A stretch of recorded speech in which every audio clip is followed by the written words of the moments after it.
ဒီတရားတော့ဂွမ်းလီကန်းကျင်သားလေးကဂွမ်းအလီတရားဖြစ်ပါတယ်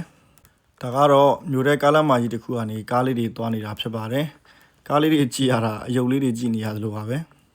မြို့ရဲ့လာကိုအသေးစိတ်မှန်ဘလူးကနေကြည့်လို့ရပါသေးတယ်နေ့ကင်းပေါက်သွားတာဖြစ်လို့ကြောက်ဆောင်တွေပေါ်တက်ပြီးတော့တပုံရိုက်လို့ရပါသေးတယ်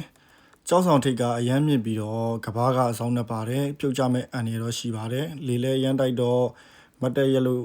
တိတ်တော့အဆင်မပြေပါဘူးအရန်ကိုတတိထားရပါတယ်ကြောက်ဆောင်တွေထိတ်ကနေတက်ကြည့်နေဆိုရင်တော့မြို့ရဲ့လာကိုပတ်လဲမြင်ရမှာဖြစ်ပါတယ်ဒီနေရာကနွေရာသီမှာဆိုရင်တော့လာရောက်လက်ပတ်သူတွေအရန်များလို့တက်ပုံရိုက်နေတဲ့သူတွေနဲ့အရန်ကိုစီကားပါတယ်ကြောက်ဆောင်အောက်ကကြောက်ကြီးကအရန်နဲ့တာမို့ကျွန်တော်လဲကြောက်နဲ့ထိတ်တီအရဲစွန့်တက်ပြီးတော့တပုံနှစ်ပုံတော့ရအောင်ရိုက်ခဲ့ပါသေးတယ်ညဘက်ရောက်တော့မှဖြစ်လို့ကျွန်တော်တို့ညပိုင်းလာကိုကျွန်တော်ဒီနေရာနေပြီးတော့စောင့်ကြည့်ကြမှာဖြစ်ပါတယ်လာရောက်လက်ပတ်သူတွေအားလုံးကလည်းဒီနေရာနေပါအများဆုံးကြည့်ကြပါဖြစ်ပါတယ်လာကြည့်တဲ့သူတွေကတော့နိုင်ငံတကာနိုင်ငံပေါင်းစုံလာပါတယ်ကျွန်တော်တို့ညီကိုတွေအမှတ်တရဓာတ်ပုံလည်းရိုက်ခဲ့ပါသေးတယ်ညပိုင်းကိုရောက်ရှိလို့လာပြီဖြစ်ပါတယ်မြင်ရတဲ့မြင်ကွင်းကတော့အရန်ကိုလှပပါတယ်